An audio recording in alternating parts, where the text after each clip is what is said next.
So when we're going through the foundations of the marketing piece, we're clarifying who that potential client is. So now we know who we want to focus on building relationships with on LinkedIn.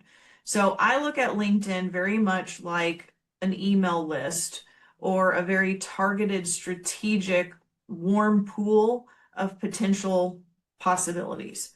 So when we go to the phase of building out the LinkedIn engine, that's what we're focusing on is we're going out on LinkedIn and we're strategically finding the people that fit the criteria of who our client is ideally looking for. So that's kind of that piece. So in LinkedIn, the first degree network is extremely powerful. Those are the people that are directly connected with you on LinkedIn. Those are the people that you can reach out to directly any time of day or night. So I treat that first degree network like a coveted email list. Those are the people that we really want to cherish and really build great relationships with. And as that first degree network grows, then that's bringing more people from the second and third degree network in. And so it becomes a system within itself. Is that we're growing, but we're being very strategic about it. So now it's opening the doors up to more potential people that we can move in from third degree into the second degree and second degree into the first degree. So that's how I go about building a network.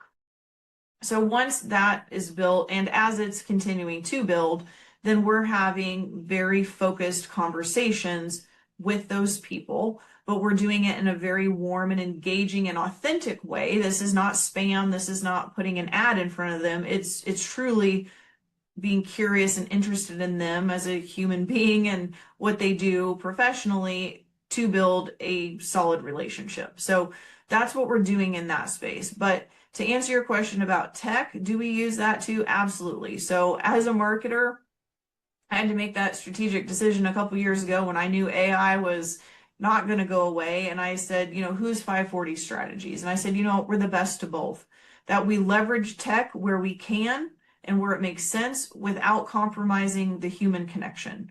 So we're all about building a real authentic human relationship that is not done by robots. It's done by real people, but we're leveraging the technology for volume and analytics so that we know what we're doing is working, but we're able to reach out to a vaster array of people than if we were doing it all organically by hand. Started the agency that way. So can be done, but it's harder and it takes longer because you don't get the volume. Yeah.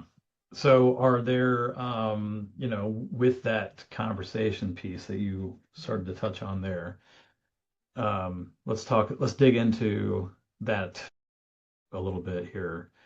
Can you walk us through from the first time the outreach is made until they're actually booking a call? What is a typical length of time, or is there a typical length of time? Does it kind of vary, or? Yeah, so I treat it very much like the cocktail party that you're invited to for a chamber event, right? Is you walk into a room, you grab your soda or your cocktail, and you've got some business cards in your hand, and you're kind of looking around going, wow, I don't know anybody here. So you walk up to a table and you say, hi, my name's Jamie Ellithorpe. What's your name? And you say, hey, I'm Nate. And I say, hey, it's nice to meet you, Nate. Curious, what do you do? And so you kind of give me the high level overview, and typically you're going to go, enough about me, Jamie, what about you? So I'm going to give you my little 30-second commercial.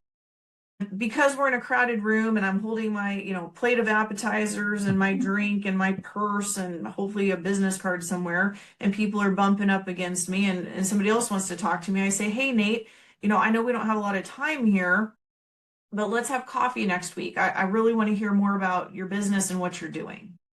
That's the networking call on LinkedIn. Okay.